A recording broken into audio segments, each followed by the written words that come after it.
janji, sebuah jaminan akan pemeliharaan Allah untuk anak-anaknya. Dalam surat ini, Rasul Petrus menulis pada gereja-gereja di seluruh Asia Kecil yang mengalami kesulitan karena iman mereka kepada Yesus Kristus.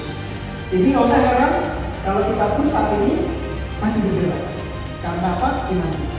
Itu sudah terjadi sejak lama. Teman-teman, manusia itu perlu jaminan. Jaminan hidup dalam berbagai aspek. Ya, dalam kehidupan kita itu perlu jaminan. Jaminan bisa berupa perlindungan sosial untuk orang tua, teman-teman. Jaminan bahwa ketika mereka bekerja, mereka bisa berpenghasilan dan penghasilan itu bisa menafkahi keluarganya. Kita tahu kita juga perlu jaminan kesehatan.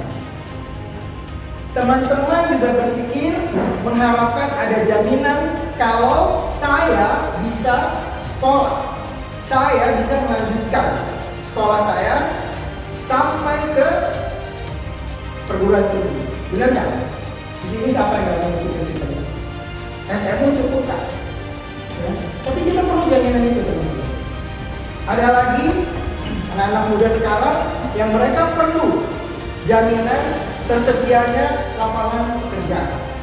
Jadi jaminan pendidikan. Setelah selesai pendidikan, kita mengharapkan kita bisa bekerja, berpenghasilan sehingga kita bisa menikmati hidup kita, tidak tergantung lagi dengan orang.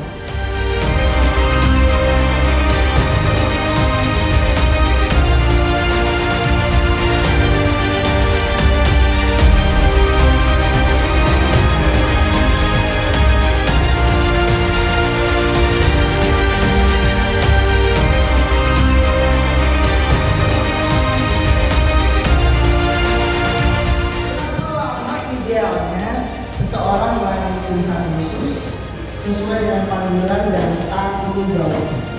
Nggak ada tahunnya sih kalau menurut aku ya. Nggak ada batasan tahunnya ya. Nggak ada batasan tahun. Kita masih kuat secara fisik, intelektual, dan mau memberikan hati untuk melayani. Seberapa muda kita atau seberapa tua kita itu bukan patokan gitu untuk bisa terlibat dalam pelayanan. Jadi just go with the flow. Iya.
Masuk dalam topik kenal itu artinya apa? Persiapannya dulu. Nah, nanti kita akan bagi teman-teman kertas, masing-masing akan dapat satu. Saya boleh minta bantuan kakak-kakaknya untuk bagi. Terima kasih. Nah, diperhatikan kertasnya diposisikan landscape ya, diposisikan landscape, kemudian ditulis. Yang paling atas ditulis namanya berada di name tag, tapi karena nanti akan di tempel kertasnya, name tagnya taruh di depan, jadi namanya selalu kelihatan. Jadi kalau mau ditulis ulang namanya nggak apa-apa, tapi kalau nggak ditulis ulang, setelahnya name tagnya ada di depan, nggak apa-apa. Cuma sebaiknya ditulis ulang aja, jadi biar lebih clear. Oke. Yang kedua, ini tolong diperhatikan. Tuliskan masing-masingnya, tulis 3 hal yang menjadi ciri khas masing-masing. Usahakan unik, beda dari temennya, yang memang membedakan dari temennya. Kemudian ditempel di dada masing-masing. Ya, kalau mau lihat contohnya, saya kasih lihat contohnya ya. Misalnya nih, namanya Lamin Jamal, itu.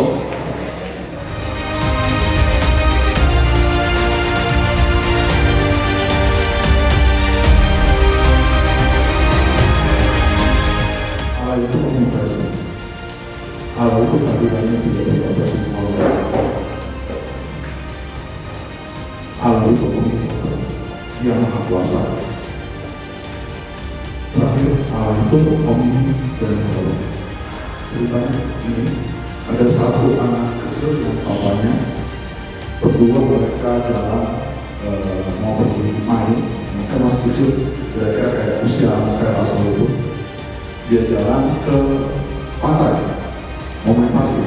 Biasa di pasir, kan gali-gali, terus bentuk bikin kastil, bikin apa dengan ember dan lain-lain. Nah, anaknya main sendiri, papanya dulu sambil ngeliatin. Dia gali di pasir, sampai kemudian dia ketemu batu karang di bawah. Dia gali untuk geser, batu karang itu tidak bisa. Dia kesulitan untuk geser. Dia coba dorong, bisa. Dia coba dorong, tapi tidak bisa. Sambil dia ngomong, bapaknya teriakin, dia tidak merespon, dia duduk. Kemudian batu karang tadi coba diungkit, didorong nggak bisa, diungkit dari depan, nggak mau juga. Terakhir, anaknya kok sambil tiduran didorong ke kaki. Satu, geser dikit, balik lagi. Dua, geser jauh, balik lagi. Ketiga, sama, balik lagi. Akhirnya karena nggak bisa. Anak kecil biasanya apa? Kalau udah nggak bisa, nangis, kesel, marah. Ketika anaknya marah, nangis, kesel, bapaknya datang. Bapaknya bilang, nah, kamu seharus memakai apa yang ada pada apa yang kamu punya. Akhirnya sudah, saya sudah coba semua. Lalu bapaknya bilang, enggak, kamu tidak minta tolong ke saya. Bapaknya angkat batu, lalu geser, angkat ke sana. Sama seperti itu. Ketika jalan ke depan, adik-adik tumbuh tangan apapun itu dengan relasi yang baik dengan Tuhan. Ya, Tuhan kenal, Tuhan maksudnya. Makasih.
Iya benar ya. Tadi namanya membantu. Membantu. Oke, itu dari kasih benar. Ada lagi? Menyayangi itu ada lagi? Ini dari Kamus Besar Bahasa Indonesia. Kasih itu perasaan apa? Sayang. Ya, sayang ya. Kasih, cinta, suka kepada. Nah, ada tadi dikasih ini dengan sepenuhnya. Artinya seperti ini. Ada yang boleh bacain satu orang yang keras? Iya benar. Dikasih ini sepenuhnya.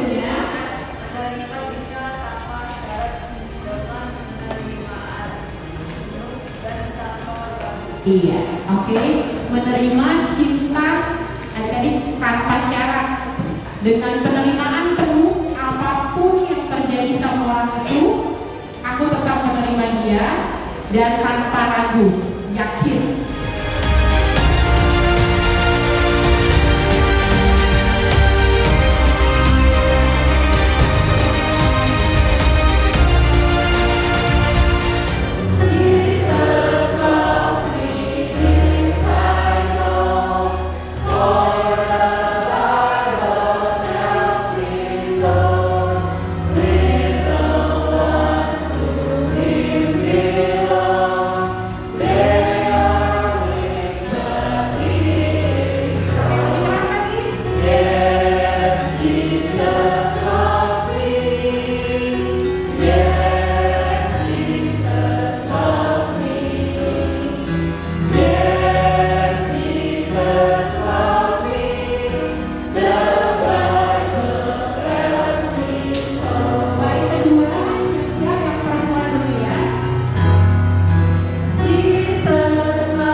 Roh Kudus yang beri kekuatan, yang mengajar dan menopang. Tiada lelah bekerja bersamamu Tuhan, yang selalu mencukupkan akan segalanya. Siap-siap tangannya. Ratakan tanah bergelombang, timbullah tanah yang berlubang, menjadi siap dibangun di atas dasar iman. Ratakan tanah bergelombang, timbullah tanah yang berlubang, menjadi siap dibangun di atas dasar iman. Oke, masih benar.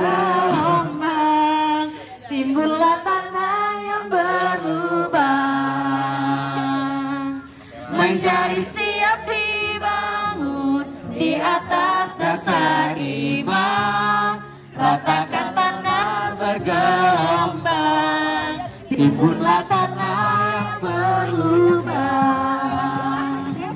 menjadi siap dibangun di atas dasar iman. Kasih Tuhan, kasih Tuhan takkan mati walaupun dikubur berkali-kali. Kasih Tuhan akan tetap berseri walau awan gelap menutupi. Kasih Tuhan tetap bersinar walau tak ada matahari. Kasih Tuhan tetap segar meski semua telah memunda.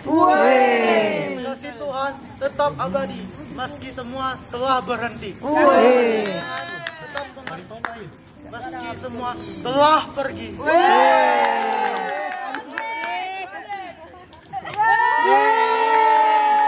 Tepuk tangan dong, luar biasa. Tepat, gerak. Kiri, Jeremy, juga Prudence, Griffith dan Juno. Sukacita dalam kelompok sukacita, karena kami selalu sukacita.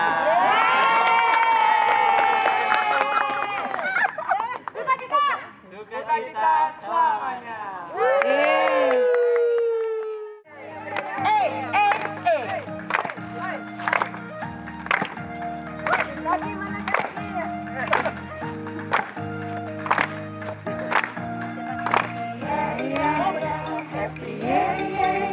Saya senang jadi anak Tuhan. Siang jadi kenangan, malam jadi impian. Cintaku semakin mendalam.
Ini hari kedua kita mengikuti acara Bina Teruna.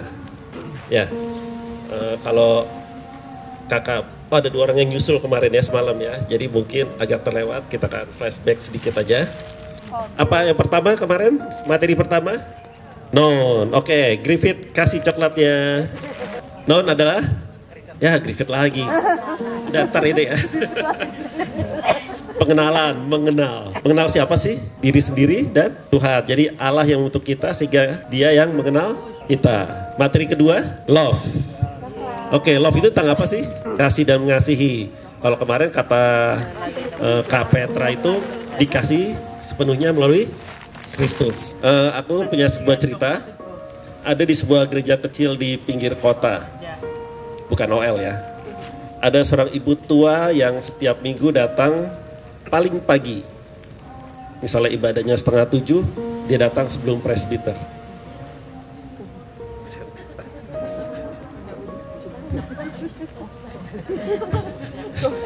Saya jadi kaget sendiri. Lalu ibu itu bukan untuk duduk di kursi paling depan, bukan juga untuk tampil di mimbar, tapi untuk menyapu lantai gereja sebelum jemaat datang. Ini bukan Pendi. Ini ibu tua. Lalu tak ada yang memintanya, tak ada yang pernah melihatnya. Ia datang diam-diam, menyapu, merapikan, dan lalu duduk di pojok, berdoa dalam hening. Suatu hari seorang anak muda bertanya, mungkin yang berkata buset tadi. Ibu, kenapa ibu terus lakukan ini? Bukankah tidak ada yang tahu? Ibu itu hanya tersenyum, lalu berkata dengan pelan, dulu waktu aku masih muda, aku hidup tidak mengenal Tuhan. Tetapi karena kasih-Nya, Dia tidak menyerah kepadaku. Sekarang, aku tidak bisa berkhotbah atau bernyanyi, tapi aku bisa menyapu rumahnya dengan kasih. Aku tidak dipanggil untuk dikenal orang. Aku dipanggil untuk melayani Tuhan. Yang pertama bahwa Tuhan tidak hanya menyelamatkan kita dari dosa, tetapi juga memanggil kita untuk tujuan kudus, hidup baginya, melayani dan menjadi terang dunia. Artinya bahwa keselamatan itu bukannya akhir, tapi itu ada dari awal. Tentang kasih kemarin, Kak Petra membacakan bahwa mengasihi itu adalah suatu yang awal dari perjalanan hidup kita. Kalau kemarin kita menyimak, Kak Petra bilang ada 4 kasih.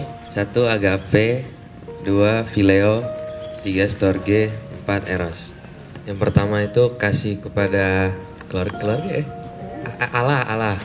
Baru phileo itu kasih kepada keluarga atau teman sesama gitu.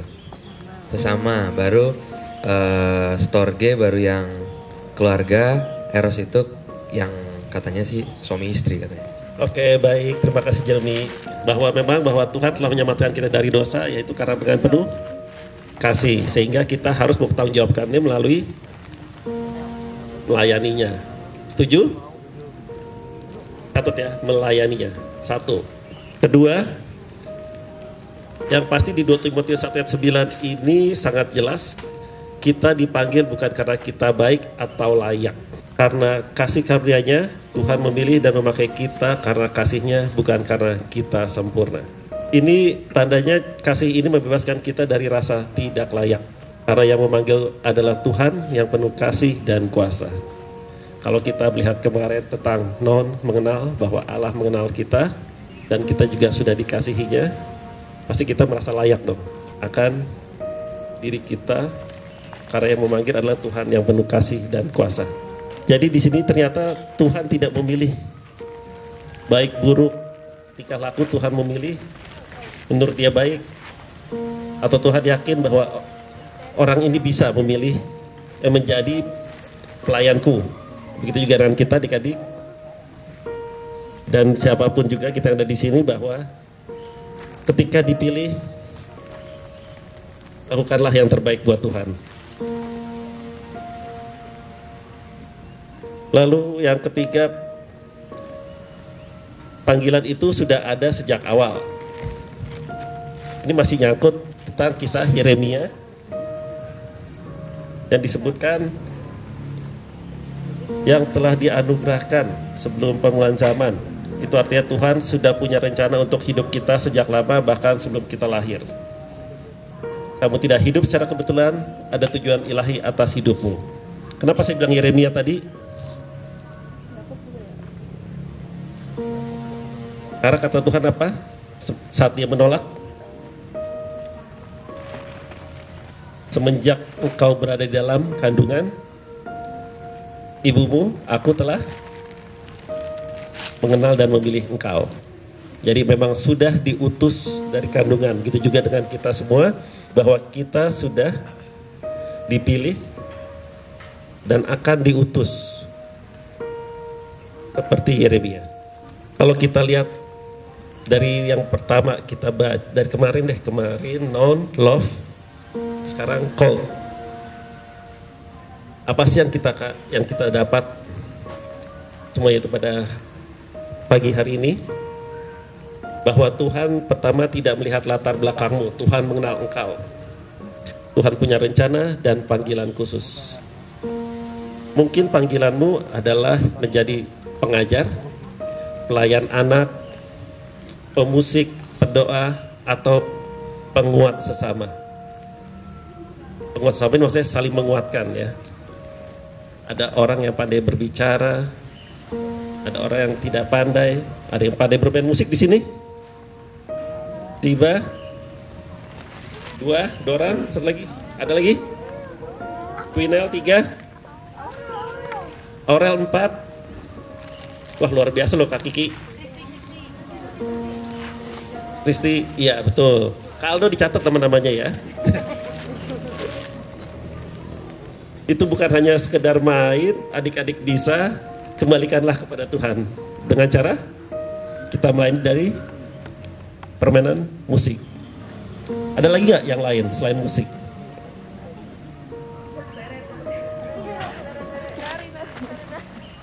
Nari oke. Ada lagi? Ada yang suka olahraga? Banyak. Loh, seorang olahraga itu juga bisa melayani Tuhan. Ada loh di ayatnya. 2 Timotius 2 ayat 5. Seorang olahragawan hanya dapat mencapai mahkota sebagai juara jika ia menuruti peraturan yang berlaku. Ada loh, berarti kan itu juga melayani juga sebagai seorang olahragawan. Ada lagi yang lain? Oh, Lionel pemain bola ya? Berarti apa? Seorang olahragawan. Melayani sebagai apa? Pemain bola yang baik, ya. Nggak hanya ada lawan tackle, di tackle balik, pak, cedera, nggak boleh, ya. Seperti kemarin dibilang Maka Petra, kita lakukan dalam pikiran, perbuatan dan tingkah laku dan perkataan. Lanjutnya, jangan tunggu.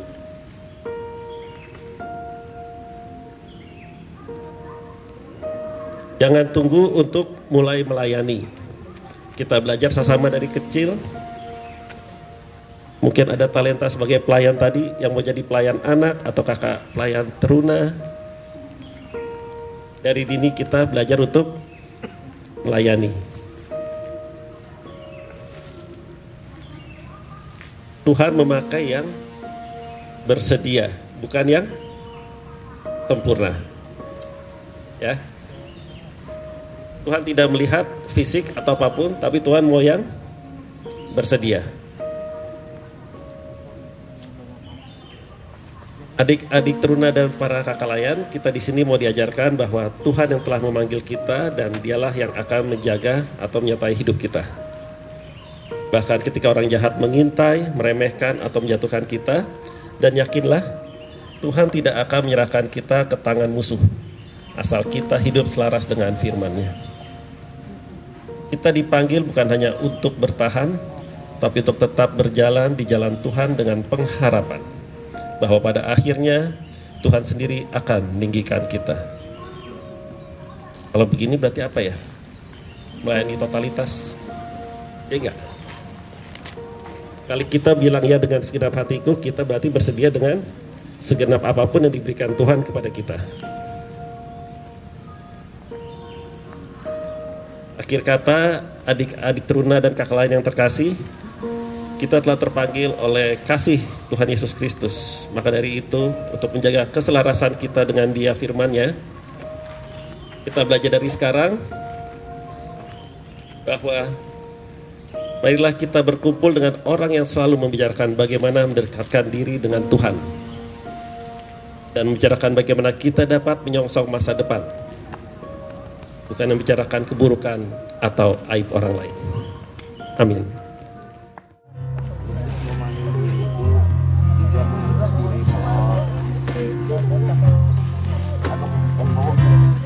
Yesus memanggil diriku, juga mengutus dirimu untuk wartakan kebenaran firman-Nya. Jangan abaikan suaranya, jangan tegarkan hatimu. Kristus memanggil dan mengutus dirimu.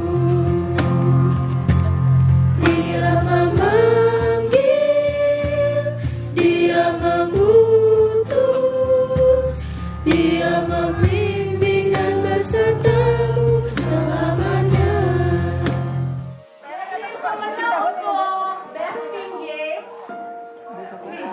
Dengan total skor 380.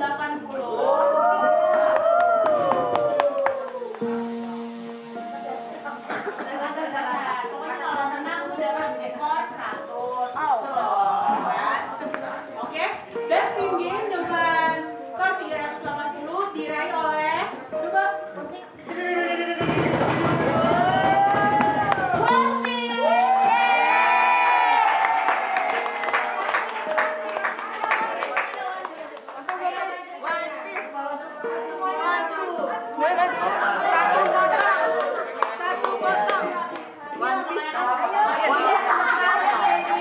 satu potong.